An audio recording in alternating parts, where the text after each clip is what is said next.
Cognizant to the needs of our learners, parents, and teachers, the Department of Education provided us with powerful tools for productivity that will allow us to foster critical thinking skills, problem-solving skills, communication and collaboration skills to be compassionate, responsible global citizens.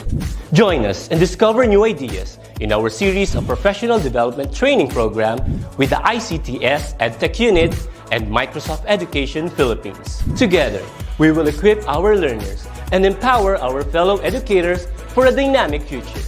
Para sa bata, para sa bayan, at para sa guro. Sulong Edukalidad.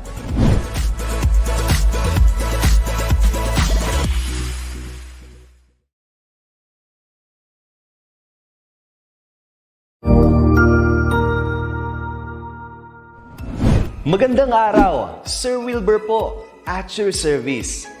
Narito ang ETUlay upang gabayan ka sa inyong pag-aaral upang lubos na maunawaan ang iba't ibang paksa o subject. Ang ETUlay ay isang free online tutorial class na pinangungunahan ng ICTS Educational Technology Unit sa pamumuno ni Undersecretary Elaine Del P. Pascua.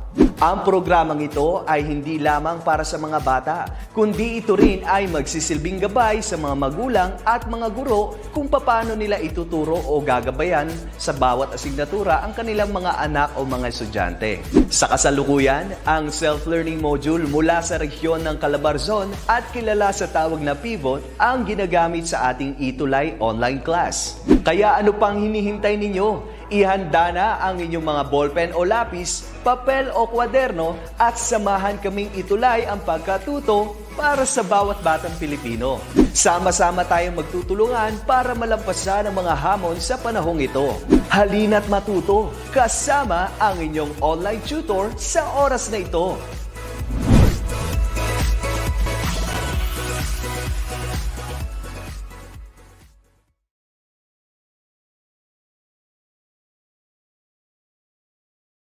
Ako. Hi learners, ETUlay Tuesday is Choose English Day. I am Tutor Jamie and I will be guiding and sharing insights on creative nonfiction. Let us now turn the wheels of our creative minds as we gear up our imagination in telling our stories by writing literary pieces in our most creative way. We are on week 3 of our 4th quarter in creative nonfiction. Last week, we learned how to write a mini critique of a peer's work based on coherence and organization of paragraphs, development of literary elements, use of factual information, and other qualities concerning form and content. We also shared different points to be considered when we are to critique a classmate's work. And one of those suggestions is to make our critique as truthful and as objective as possible by utilizing the standards of writing a creative nonfiction. So for this afternoon session, we are expected to write a draft of creative nonfiction piece based on unforgettable experience that we had. Whether happy or sad it might be, we will be sharing a part of ourselves through that one memorable event. Although, of course, it is still our decision and our call which among those experiences we should share. What's most important is our intentions in telling our story and the lessons and inspiration that we will be providing as we tell our stories. But before we get carried away, let us first take a look back and analyze a classic non-fictional story. By the way, shout out to all the faculty and students of both Caloocan City Business High School, both junior and senior high schools, headed by our OIC principal, Dr. Ivy Perez. Also to Ma'am Angelica Joyce de los Santos, Teacher 3 of CCBHS Senior High School, for letting me use the resources I have for today. Ayan. So, good afternoon to everyone.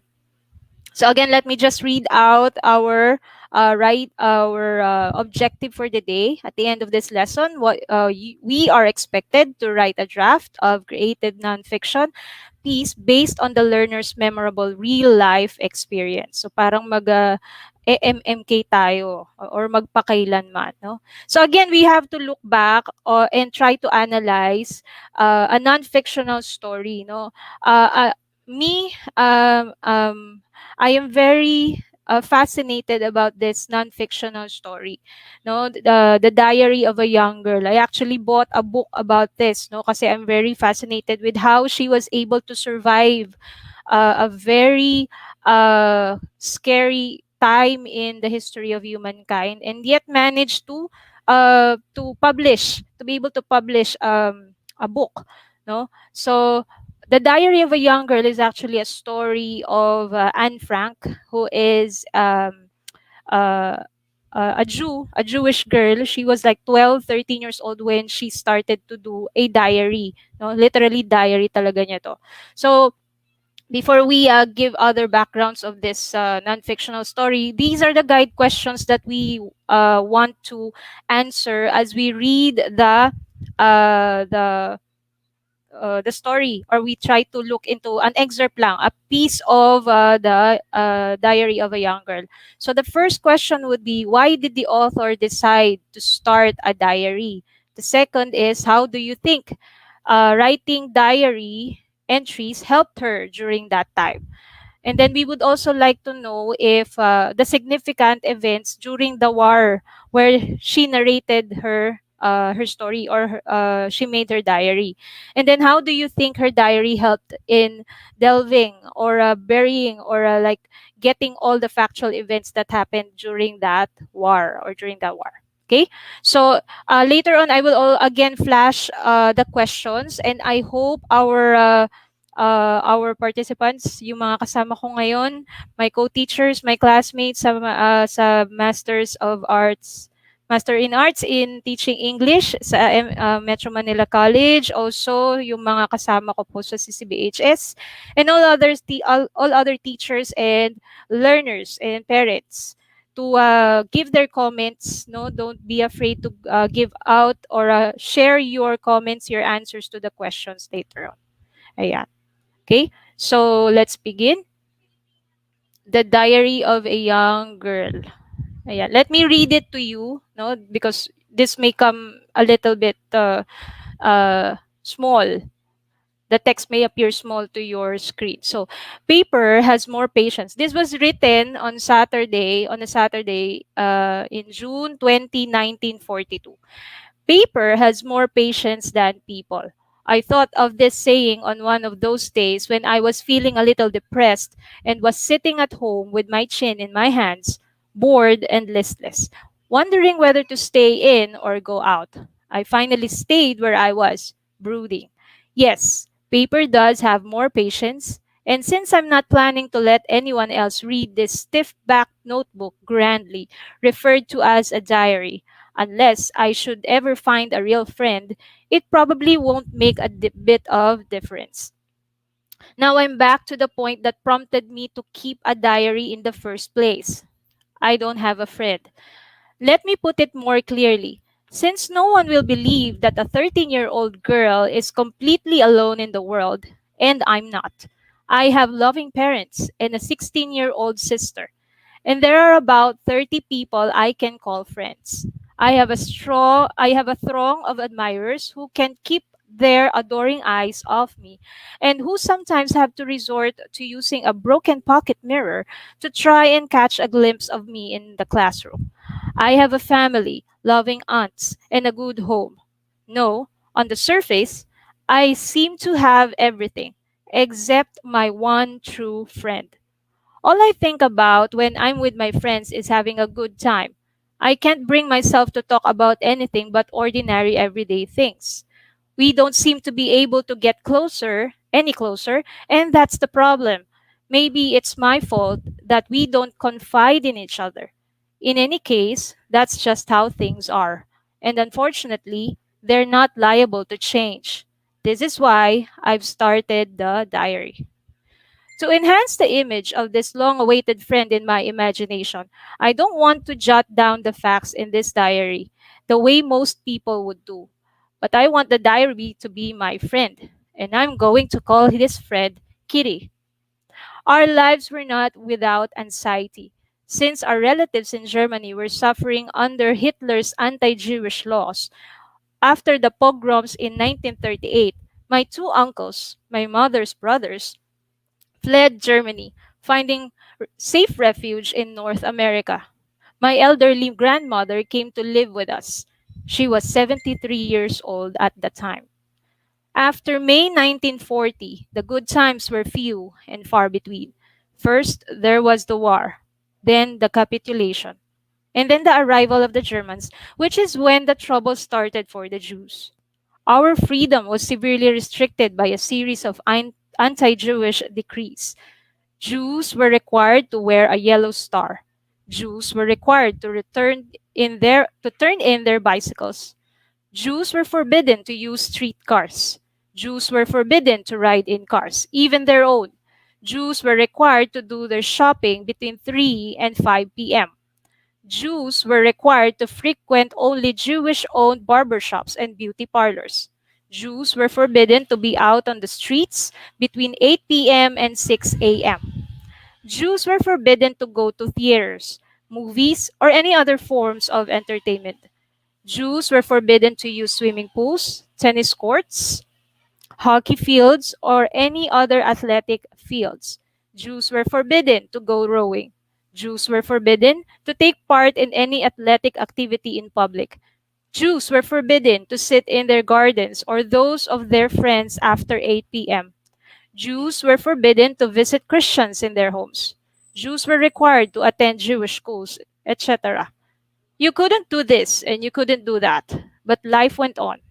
Jack always said to me, I don't dare do anything more anymore because I'm afraid it's not allowed. Yeah. Okay. So that this is an excerpt of from the Diary of Young Girl. Medyo may tinanggal din silang may hindi in-include na part of that of this excerpt, but then uh, equally grand naman yung kanyang meaning, yung kanyang message. Okay, let's have this question first. Why do you think the author decide to start a diary? So why do you think from the uh, from the passage from the excerpt, why did the author decide to start a diary? Would you want to share your ideas based on what I have read? While I'm waiting for your sharings po, good PM po. Shoutout po kami dito sa Flora National High School Division of Apayao. Good afternoon po, Sir Joel Kudiamat. Yeah, thank you po uh, for participating. Watching from Camiguin, studied at Camiguin National High School, grade 10 Ruby, Ronald Albino. Hello po. Hi, Ma'am Sharon Bausa. Good afternoon po. Watching live from SDO QC. Yeah, good afternoon po sa lahat. Okay, so to answer this question, why did the author decide to start a diary? As mentioned in the excerpt in the excerpt that I have just read, the author Anne Frank, for this matter, actually started the diary because she decided to start the diary because she claims that she is depressed, that she is lonely, and that she doesn't have a real friend na matuturing niya. She also clarified that she has a lot of friends. It's just that most of those friends she cannot divulge or she cannot talk to with something that she is interested with. I think kasi Anne Frank is, although young, she has a lot in mind. She has a very broad mind, and she gets easily bored, especially if what you're talking about is something that is very common, no, an everyday conversation. Okay, so that's one reason why she's wanted or why she started a diary. But if I may give you a background on another reason why Anne Frank has kept the diary. Actually, she had the diary from June 12, 1942 to August 1, 1944. Kasi the last entry of her diary was in August 1, 1944. It was dated August 1, 1944.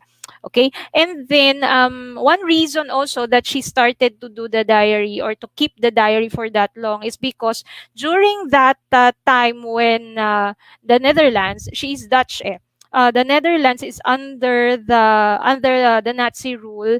Um, uh, a member of the Dutch government that was in exile announced in a broadcast, no, announced to his fellow countrymen that he after the war he would like to collect um, like diaries and memoirs and documents, essays, no, letters that has recounts of what had happened during the war, and that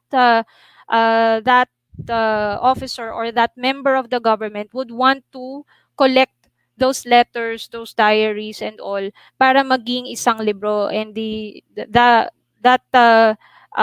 member of the Dutch government is named Gerrit Bolkestein. Okay? So pinanawagan niya, he called for his countrymen to like start writing, parang in-encourage niya during the war of what had happened during the war. And then he promised that he would collect all those, the marami siya makukuha, and then he would want to publish it for the world to know, no? So not only keeping the letter and the diaries for himself, but to use it to let the world know what had happened during that time in their country. And that actually, narinig yun ni Anne Frank in a broadcast, and that actually inspired her uh, to well, na-start na niya yung diary, but that actually inspired her to edit some notes on his diary. Parang inayos niya, she edited it to be worthy to be published, no? So yun yung naging inspiration ni Anne Frank. Okay, next question is that how do you think writing diary entries helped her during that time? Okay, so tayo ba, some people like I know some people who find refuge, who find comfort in instead of telling or talking about their experiences, they would write it down on a diary or on a piece of paper, and then like keep it. No, some actually put it into like a ritual. Parang after writing, they would parang um, destroy it by burning it, no, parang as a sign that they are letting go of that hurt or that bad experience, no? So would you have comments or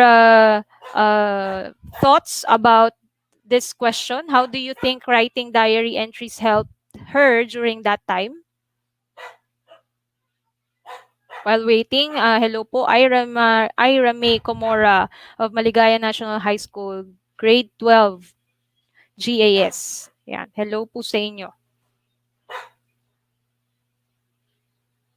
Delna Atendido of Del Mendido 1, Tarazona, grade 1. Magandang hapon po from Nenji Pajarito. Ayan. Okay. So, if you ask me, the diary entries helped her during that time. It helped her stay sane. Kasi 'di ba, it's war time, no? For a little girl, siguro iyak na lang ng iyak if it's an ordinary little girl, no? But for Anne Frank, it's actually fascinating for a young girl, 13 years of age, to think about writing what she had experienced every day during war. No, very it may have kept her sane. It may have kept her in control of her emotions. It may have kept her um see the beauty, and or although there are a lot of things going on, bad things going on, kasi Jew din siya, she is a Jew, bad things going on in with Jews during that time, it may have kept her from that bad experience, and then translated, or she uh, converted that bad experience into writing, and then now it's actually being published, and almost all people in the world know who Anne Frank is, no? A little girl who had kept all her memories in a diary and had it published. Okay, next, number 3 question: what is the significance, or what significant events during the war were narrated in her diary? Marami. So it, her diary was kept during the time when the Nazis or the Germans are actually occupying the Netherlands, and they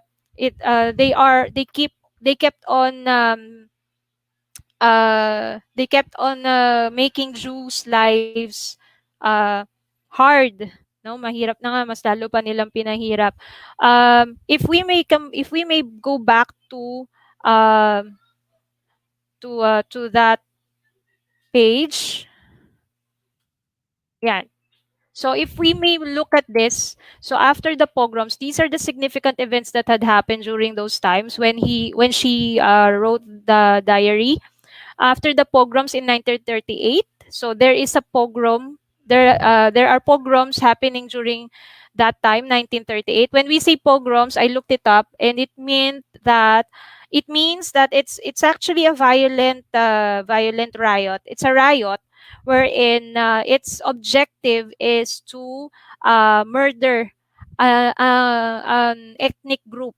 For this case, yung mga Jews. No, so there are pogroms happening during that time, 1938. And then there is also a mention of May 1940, wherein the war happened, and then after the war, Netherlands fell to the powers of Germany, and then the Germans arrived in Netherlands, and then after that, the freedom. No, then started the anti-Jewish decrees of Nazi government. No, so everything happened. Actually, yung mga in-enumerate niya dito, Jews were required to wear a yellow star, no? Yellow star would there would be a significant symbol or significance of a yellow star. It it served as like a brand during those times. Okay, and then kumbaga sa pandemic now that we are experiencing, kung nahihirapan tayo, mas sa kanila. And for us, the objective of the lockdown that had happened and the objective of the quarantine is for us to be safe and to prevent the spread of the disease of COVID-19. Pero during their time, they were kept in check. Parang all eyes are in them. So as long as you're a Jew, either you're a German or a Dutch, no, you are in scrutiny of the government. So all your actions, all your movements are being watched and being strict uh, restricted. No, that's why a friend here at the last part uh, the passage, Jack always said to me, I don't dare do anything anymore because I'm afraid it's not allowed. And we all know what happened during that time, the Holocaust, and how the Jews suffered a lot with during that event in world history. Yeah. Okay. So let's go back to question number 4. Ito. Yeah. How do you think her diary helped in delving factual events that happened during that war? Okay. So would you have any ideas again? So looking at this question, the diary actually gave out specific and significant events during those times. She was very particular with all the restrictions. No, inisa-isa niya, the Jew is prevented to do this, to do that, and all those. So it's very particular. It's very definite. And it actually helped us, nung mga nagbabasa ngayon, to visualize what hardships they had experienced during those times. And it really made us, it actually answered a lot of questions pertaining to history then. No, especially us na when we were not there, so it actually gave us a picture and a scenario of what had happened during that time dun sa war na yun through the diary of this young girl. Okay? And it's also fascinating kasi if you read the accounts, no, the accounts of the events of Anne Frank in her diary, it's as if it's not a 13-year-old writing. Parang hindi 13-year-old, parang hindi pang 12 years old. It's as if it's a young adult, it's a full grown woman. Kasi ang dami niyang insights and very artistic yung kanyang pagkakasulat. So it's very entertaining. So I encourage you to really read on her diary, or the diary of a young girl. Ayan. Okay? There. So thank you for working on this one. Now, let's recall the quarter 3 week 1 lesson on creative nonfiction. So again, creative nonfiction, this is a new subject, no, a new writing subject. It's a mixture of fact with the principles of writing a fiction. That is according to Professor Jose Victor Torres of the Faculty of Arts and Letters in UST. From his definition, creative nonfiction again is based on facts, but it is actually told in a very artistic and creative way, like a story. No, so it's not really like a direct or a straightforward suing of events and statements. It has a property elements of a story. However, unlike fiction, it is based on facts, and it has the credibility of being true or truthfulness. Okay, so I hope we don't forget that. According to Lee Gutkind, who is an American author and speaker, there are 5 elements of creative nonfiction, and these 5 elements, let me help you with discussing this one. So the first one is real life. So the writer constructs a creative nonfiction that is based on personal experience. He also writes about real people and true events. That is what makes creative nonfiction really different from fiction. Kasi we are used with fiction eh. In our school, in our present curriculum, we almost always use fiction as a parang springboard or parang material natin when we are trying to relate it to other lessons or to grammar. There are also nonfiction materials, no, references of literature. However, it's not really creative nonfiction. No, lumalabas na parang fiction din siya. Okay? There. So that is one element of creative nonfiction according to Gutkind. Okay, so it has to be real life. It has to really happen. It has to be facts. It has to be based on facts. No, para it can be counted as a creative nonfiction. Okay, number 2 would be reflection. So another element of creative nonfiction is to have a reflection. So it may be real, it may be based on facts, it may be real life. However, it has to have a reflection or a message. After gathering information, the writer needs to analyze and assess what he or she has collected. He then must evaluate it and express his thoughts, views, opinions about the topic. So, with reflection, well, with fiction kasi, We always have that theme, we always have that message, we all have that moral of the story. With creative nonfiction, there is also moral or a message that is being brought out in the story. However, it's more of like in a form of reflection. What do I mean a form of reflection? The writer in fiction kasi I feel that the messages there are already existing, meaning it's all based in a concept that has already existed, like for example, uh the golden rule. So if you have a story that is based on the golden rule, you'll have the message be based on that rule, and it's actually good.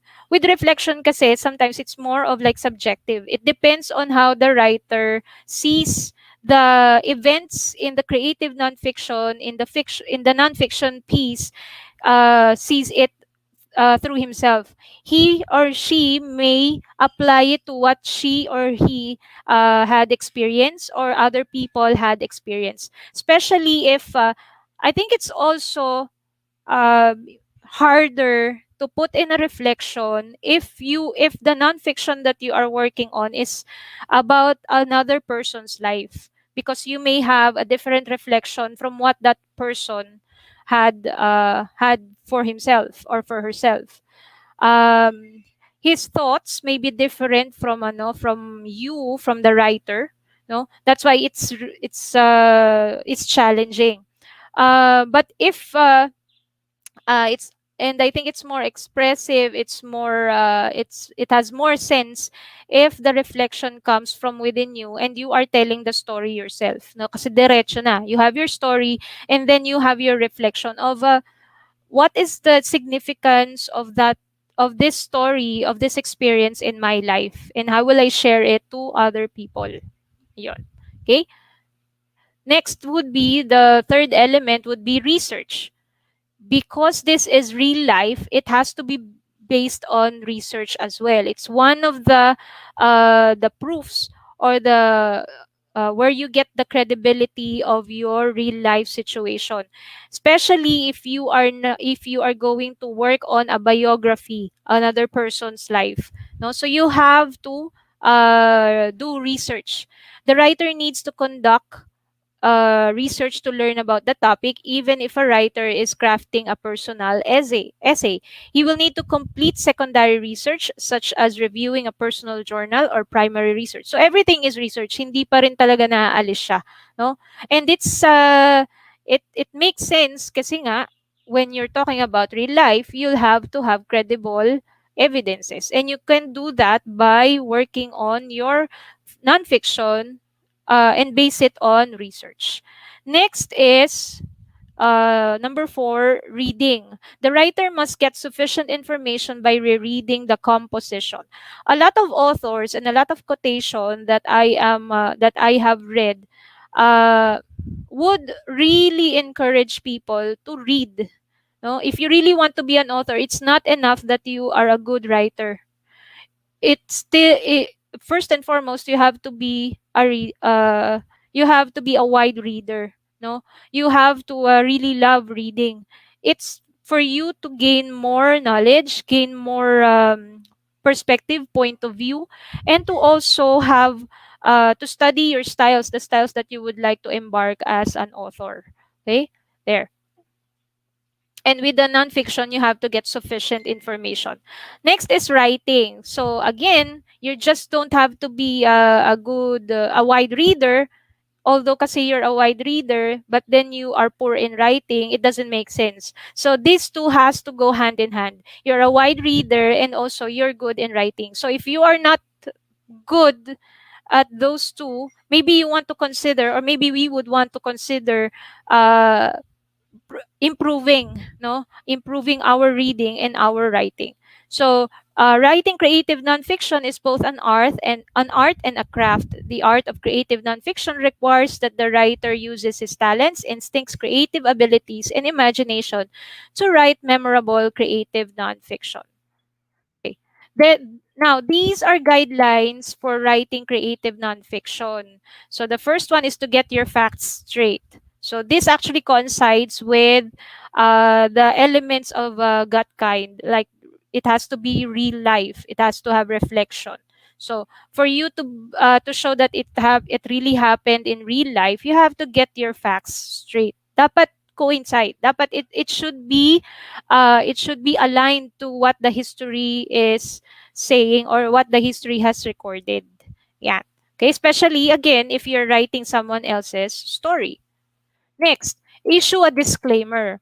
What is a disclaimer? It's actually like an excuse. I would like to term it like an excuse or a limitation of what you have written. If a writer isn't sure about the details but are determined to include them, he should be honest and include a disclaimer that clarifies the creative rights he or she has taken. We should also we don't deny that although creative nonfiction is based on real facts, it is also with a bit of exaggeration, if we may say, no, exaggeration in in a creative way. So if we want to keep that without offending readers or even the person whose story you're writing about, you would like a writer, no, we would like to put or issue a disclaimer.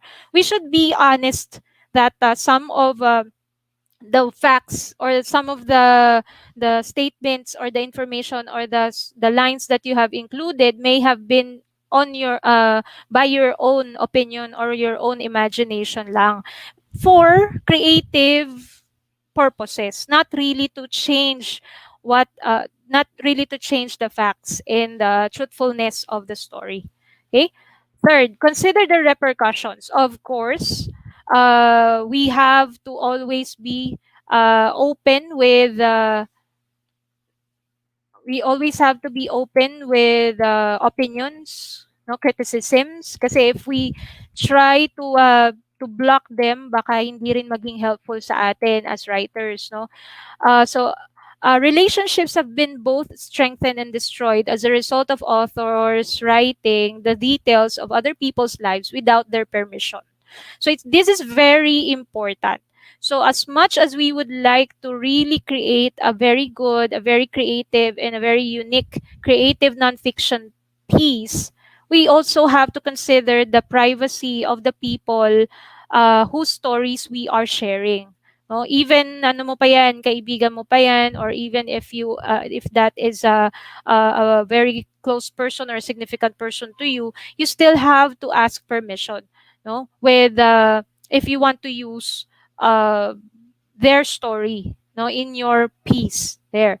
And also you may want to ask if you can use, kung pumayag sila, if you can use their true names, no, or you would want to put in an alias. And if you don't do this, of course you have to we have to also kasi think about the repercussions of telling our lives or the talking about our lives in front of other people. Ito pa written, it stays there for the longest time, no. um we are divulging a part of our lives, so we have to be careful, no. We have our rights, no, if we have our rights into not including certain pieces or certain events in our lives. It's our call. We should not be ashamed of that. It's our life in the first place, diba? Okay, next would be objective. A writer must be concerned about the facts and should not be influenced by personal feelings or biases. This is actually self explanatory. Since we are dealing with nonfiction and it's real, the facts should always be straightforward. The facts should always be aligned. It has to be truthful. Therefore, it has to be objective.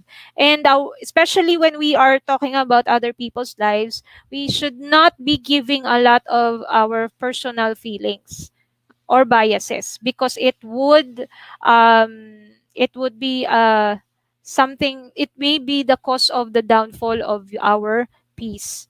Okay, next would be pay attention to language. We always have to remember that although this is a story, this is not a book, this is not a textbook, no. So when we say pay attention to language, we have to make full use of the language, no? Although this is a story, syempre, it's still written, it's still literature, it will still be recorded. So we have to consider still the mechanics of the language that we are using. If it's Filipino, we have to follow the mechanics and the standards of Filipino. If other language, then ganun din, no? Especially in English. Again, we should always remember that we are not just writing a textbook or just an ordinary story. We are telling people's real life experiences. So we really have to treat it with respect by paying attention to the language that we are going to use. The sixth guideline for writing a creative nonfiction would be know your audience. So a writer must have a clear understanding of his or her target audience. No, a memoir about an ordinary person's first year of college isn't really interesting with if it's you just used ordinarily or told in ordinarily. However, if a memoir about someone with learning disability navigating the first year of college would be more compelling, more interesting kasi it's not common, no? And most of the time it's actually neglected. And there would be an audience that can really identify to your story if that is your the theme of your story. So when writing on creative nonfiction, you have to clearly define your audience, and it's very important para you can really especially if it's published, no, you'll get more advantage with your target audience. Okay? So these are other reminders in writing a creative nonfiction. So research, binanggit na natin kanina. Don't invent, don't change facts, no? If you would have to ask permission. You provide concrete evidences. Use humor, no? Remember, this is creative nonfiction. Creative, we have to be creative. Dramatize the story by showing the reader what happened, and then narrate the story by inciting incident. Ayan, marami pa. Actually, paulit-ulit lang din to. Ayan. And the creative nonfiction piece with a final important point by showing the implication of your composition to the lives of the readers. Okay. I have an activity here. I may want to divulge this next week. So the activity is about writing a creative nonfiction piece about your personal experience, no? So it's your call what personal experience you would want to share. And then you just need to follow the standards that we have or the guidelines that we have mentioned earlier. And this would be the how you can grade yourself. Yeah. So next week, we will revise the draft based on desirable qualities of well-written creative nonfiction. That would be week 4. I would like to end with this quotation by Lee Gutkind, an American writer and speaker. Creative nonfiction writers do not make things up. They make ideas and information that already exist more interesting and even more accessible. And with that, see you next week for another ETUlay online session. Stay safe and God bless.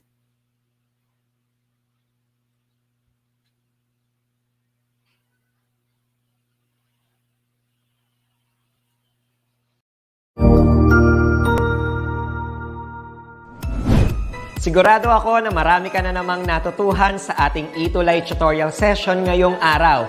Tandaan, ito ay hindi lamang para sa ating mga mag-aaral, kundi pati rin sa ating mga minamahal na guro at mga magulang na kaagapay natin para maituloy ang pagkatuto sa kabila ng nararanasang pandemya. Patuloy ding sumubaybay sa DepEd TV para sa mga araling ginawang video episodes. Mapapanood ito mula Lunes hanggang Sabado, alas 7 ng umaga hanggang alas 7 ng gabi sa inyong mga telebisyon. Abangan bukas mula 1:00 ng tanghali ang iba pang aralin sa ating ETUlay free online tutorial session sa Filipino. I-like and subscribe at manatiling nakasubaybay sa ating ETUlay tutorial session sa DepEd Edtech Unit FB page at Educational Technology Unit channel sa YouTube at sa DepEd Tayo at DepEd Philippines social media accounts. Paalam!